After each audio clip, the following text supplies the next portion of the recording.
Saudara-saudara, mari kita mempersiapkan hati dan pikiran kita untuk membaca Alkitab dan menghayati kekayaan firman Allah. Marilah kita berdoa. Allah Bapa, dalam kasih Tuhan Yesus, kami bersyukur untuk kesempatan bersama kembali beribadah. Walaupun kami masih melangsungkannya di rumah kami masing-masing. Namun biarlah kami semua dipenuhi oleh Roh Tuhan yang menjadikan kami semua bersemangat untuk dapat menyaksikan akan karya kasih Tuhan dalam hidup kami. Ya Roh Kudus, buatlah kami menjadi percaya dan mau melakukan apa yang Tuhan kehendaki bagi kehidupan beriman kami. Demi kemuliaan Yesus Kristus, firman yang hidup. Amin.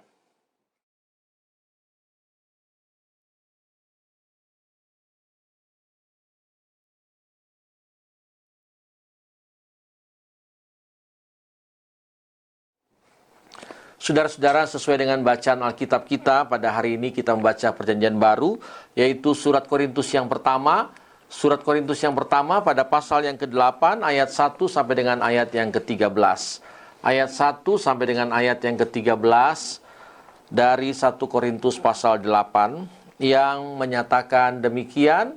Mari kita semua bisa berdiri sesuai dengan keadaan masing-masing, dan firman Tuhan menyatakan, tentang daging persembahan berhala, kita tahu kita semua mempunyai pengetahuan.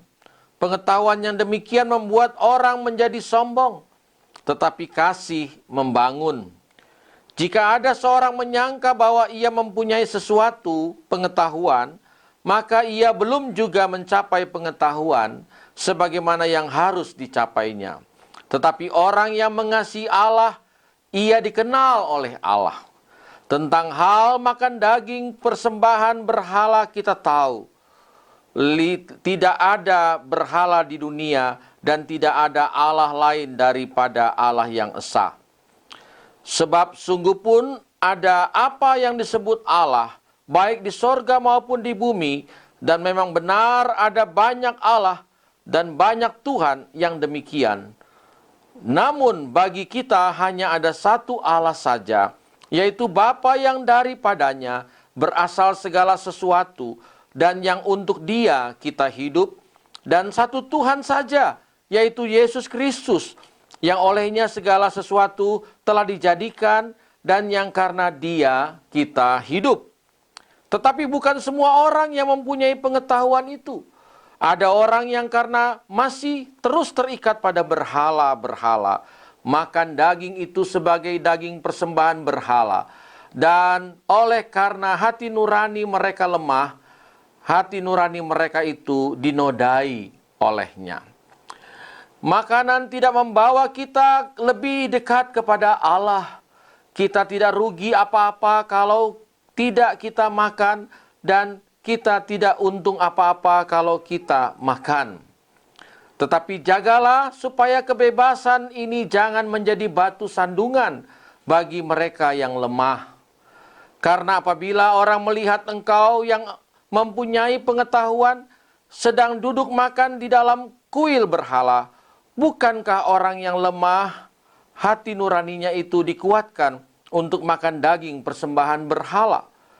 Dengan jalan demikian orang yang lemah, yaitu saudaramu yang untuk Kristus telah mati, menjadi binasa karena pengetahuanmu.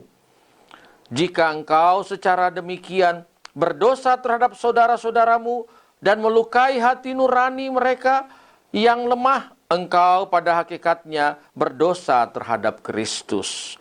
Karena itu apabila makanan menjadi batu sandungan bagi saudaraku, aku untuk selama-lamanya tidak akan mau makan daging lagi, supaya aku jangan menjadi batu sandungan bagi saudaraku. Saudara-saudara, demikianlah pembacaan Alkitab kita. Terpujilah Tuhan Yesus Kristus. Haleluya.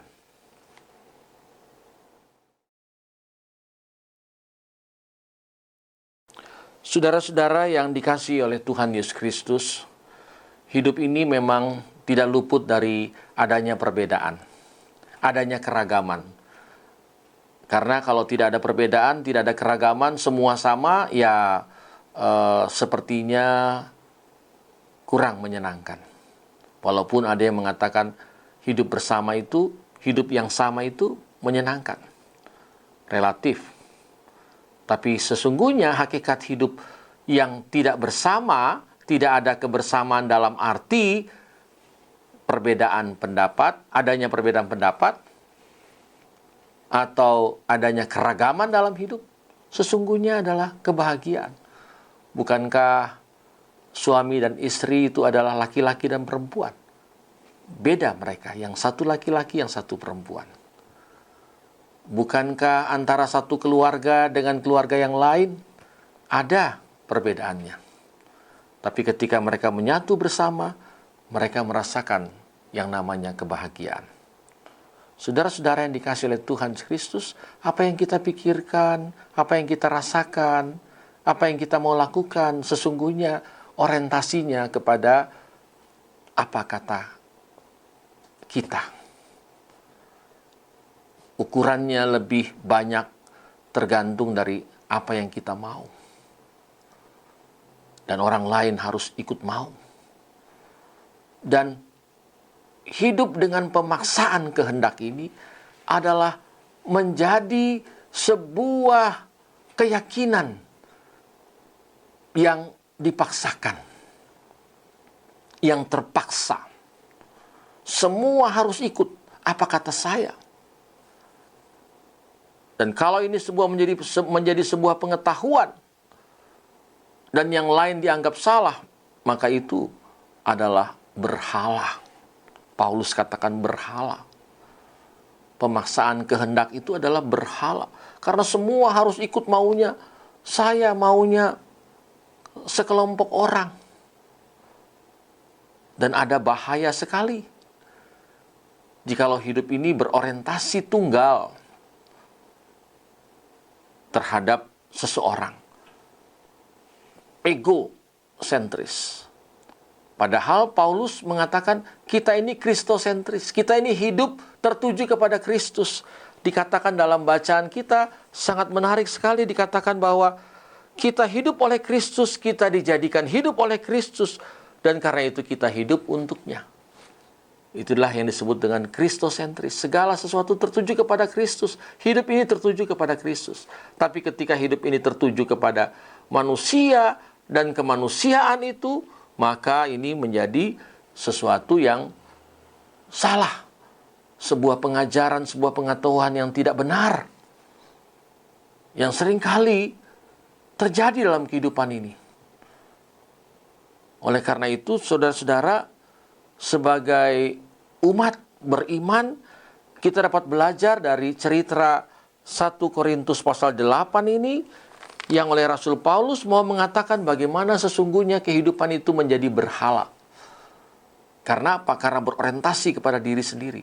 Pengetahuan-pengetahuan yang dijadikan sebagai pusat kehidupan. Memang tidak salah kepada pemimpin, kepada orang yang dituakan, kita harus dengar-dengaran, kita patuh. Tapi Paulus mengingatkan, kita harus mengutamakan Kristus. Hidup di dalam Kristus adalah mengutamakan Kristus. Jangan maunya hidup di dalam Kristus, tapi segala sesuatu apa kata gua, apa kata saya, apa maunya kita dalam sebuah kelompok. Ini yang menjadi berbahaya. Karena itu, saudara-saudara, di dalam hidup ini kita boleh untuk mengalami berbagai kelebihan-kelebihan dalam karya-karya pikiran maupun tuturan kata. Terlebih yang dinamakan dengan nurani, perasaan. Tapi jangan sampai nurani itu ternoda. Jikalau sampai nurani itu ternoda, maka sesungguhnya hidup ini menjadi lemah. Nurani ternoda, yaitu nurani itu adalah sesuatu yang sesungguhnya terbuka, tapi sudah dinodai dengan ketertutupan. Sulit, sukar untuk menerima, menghargai yang lain. Dan lebih cenderung yang lain itu tidak berarti, hanya dirinya yang berarti. Jikalau nurani ini ada pada diri kita, dirimu, diri saya, maka ini adalah, Paulus katakan, adalah sebuah keberdosaan. Pada hakikatnya engkau berdosa kepada Kristus. Karena apa? Karena melukai hati sesama. Dalam dunia kepribadian dikenal dengan istilah pembunuhan karakter. Orangnya tidak terbunuh, tapi orangnya langsung runtuh, rubuh, diruntuhkan, dirubuhkan. Tidak bisa lagi berdaya guna. Karena ada saja orang-orang yang mungkin merasa bahwa yang lain harus di belakang. Saya sendiri yang harus berada di muka. Semua harus ikut apa kata saya. Saudara-saudara, sekali lagi hidup ini penuh dengan keberagaman, keanekaragaman. Dan kalau kita membenarkan diri sendiri, sebenarnya kita sementara untuk membangun sebuah keberhalaan. Karena apa? Pengutamaan diri sendiri sama dengan memberhalakan diri itu sendiri. Karena itu, kita harus bisa menjadi sebuah perantara dalam hidup ini.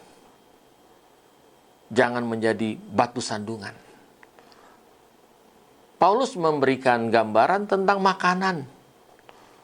Ya, saya tidak bisa makan itu, tapi jangan sampai kita mengatakan bahwa yang tidak kita suka makan itu adalah sesuatu yang kotor atau tidak baik atau merupakan hal yang najis, haram. Ya, kalau kita tidak suka atau tidak bisa atau tidak merasa bahwa itu perlu kita makan, ya jangan juga kita katakan kamu yang makan itu kamu salah. Jadi janganlah kita hidup ini bersoalan, bertengkar karena soal makanan dan minuman. Ini penting sekali. Karena biasanya sumber pertengkaran itu adalah soal apa yang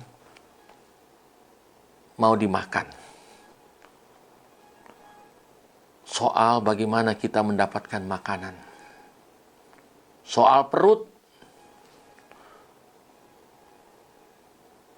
Padahal firman Tuhan, Injil Matius pasal 4 ayat 4, dikatakan manusia itu hidup bukan dari roti saja, bukan dari apa yang dimakan saja, tapi juga dari firman Tuhan. Seringkali kita berbeda pendapat karena hanya soal apa itu makanan dan makanan itu apa. Dan kalau sudah kebenaran terjadi karena mengedepankan pendapat, maka itu dikatakan Paulus menjadi sebuah pengetahuan yang salah dan berujung kepada keberhalaan dalam hidup. Karena itu ia mau mengatakan kepada kita, janganlah kita sampai mengalami sebuah kehidupan yang tidak sama sekali toleran, dapat menerima yang lain, dapat memberikan pengakuan kepada yang lain. Firman Tuhan ini sebenarnya mau mengatakan kepada kita, mari kita bangun kehidupan yang penuh dengan kebersamaan. Kebersamaan itu tidak harus kita memiliki pemikiran yang sama, tapi kebersamaan itu adalah kita saling melengkapi satu dengan yang lainnya. Kita kembali di bulan Juli ini, ada 3 kata yang menjadi tema.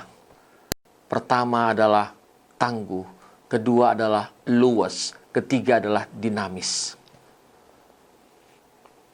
Ketangguhan orang percaya adalah kita belajar dari firman Tuhan. Ketika di tengah-tengah situasi apapun dalam hidupnya, dia berserah kepada Tuhan. Dia mengandalkan Tuhan dan dia hidup takut akan Tuhan. Dan ketika ia berada dalam berbagai tantangan-tantangan dalam hidup, pencobaan sekalipun, dia bisa luas. Luas itu artinya dia bisa terbuka. Dia bisa mengenakan, menata seluruh kehidupannya. Mana yang bisa dikedepankan dalam rangka hidup beriman. Prinsip-prinsip etis diperlukan. Di sini keluasan. Karena kalau tidak, ya apa kata dia itu lebih utama dari apa kata firman. Banyak kali kita terjebak dengan keadaan seperti ini. Dan kata dinamis, saudara-saudara, dinamis itu asal kata dari roh. Pneuma dalam perjanjian baru, dalam istilah Yunani, yang mau menandakan adanya sebuah daya.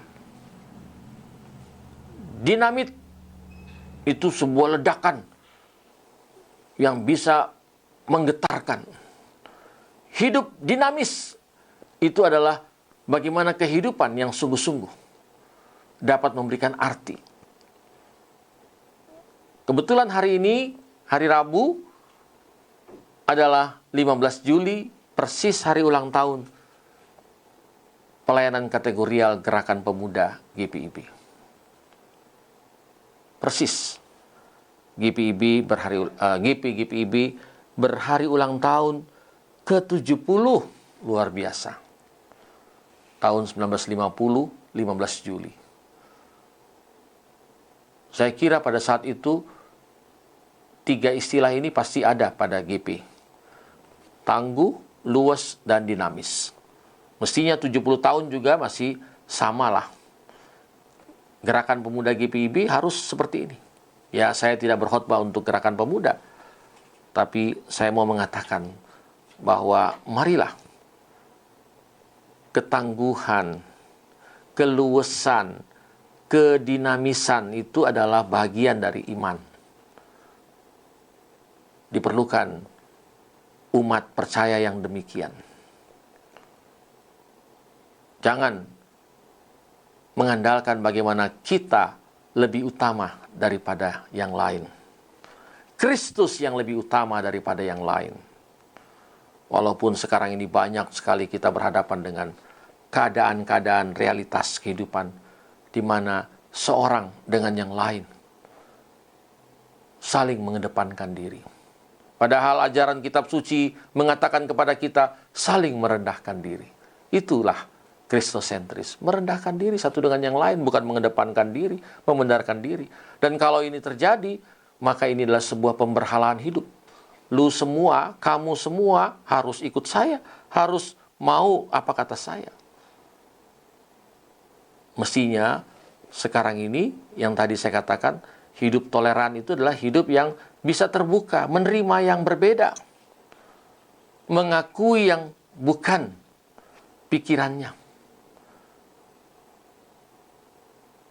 Mari kita bangun hidup yang saling menerima dan saling mengakui satu dengan yang lainnya. Itulah prinsip kehidupan yang mau dikatakan oleh Paulus. Karena kalau kita bertahan untuk diri sendiri, maka itu adalah satu perilaku hidup yang sama dengan penyembahan berhala. Karena itu, saudara-saudara, mari kita merasa bahwa firman Tuhan itu menjadikan kita berhikmat ketika kita berada di tengah-tengah keanekaragaman, di tengah-tengah keberagaman hidup. Kita mau Tuhan kita itu yang diutamakan. Hidup ini memang penuh dengan kebebasan, tapi bukan berarti bebas untuk kita menyuarakan apa kata hati kita, apa kata pikiran kita, lalu yang lain itu tidak. Nah, itu tidak bebas. Kalau hidup ini bebas adalah, ya mari kita hidup ini mensinkronkan segala apa yang ada. Kita dekatkan satu dengan yang lain, jangan jauhkan. GPIB bersyukur di bulan Juli ini adalah juga kita berada di minggu-minggu Pentakosta untuk menyaksikan bagaimana kebesaran dan kemuliaan Tuhan. Disinilah tempatnya, saatnya. Walaupun pandemi COVID-19 ini semakin menantang, tapi justru kita diajak berdamai. Inilah yang dimaksudkan oleh Presiden kita, berdamai dengan COVID-19 itu adalah kita bisa hidup di tengah-tengah ancaman ini tanpa harus mengancam yang lain. Kalau kita di tengah-tengah anjuran untuk menggunakan masker, tapi kita tidak menggunakan masker, itu kita mengancam kehidupan yang lain. Kita tidak berdamai dengan COVID-19. Karena itu anjuran ini bukan sekedar anjuran dari pemerintah, tapi anjuran ini adalah anjuran untuk membangun dan menjaga, merawat kehidupan bersama. Meskipun kita hanya menggunakan masker, meskipun kita hanya mencuci tangan, meskipun kita berjaga jarak, ini prinsip-prinsip protokol kesehatan yang wajib dilakukan. Tapi sesungguhnya ini mau mengajak kita untuk berorientasi pada kehidupan bersama yang lebih baik. Sehingga apa yang kita lakukan sesungguhnya berdampak atas keselamatan hidup. Saya sampaikan selamat Dirgahayu untuk 70 tahun Gerakan Pemuda GPIB dan untuk kita semua. Mari kita siapkan, kita dorong generasi GPIB untuk bisa menjadikan GPIB ini ke depan jauh lebih baik lagi, lebih berarti lagi, menjadi berkat bagi dunia di mana GPIB ada. Terpujilah Tuhan Yesus Kristus. Amin.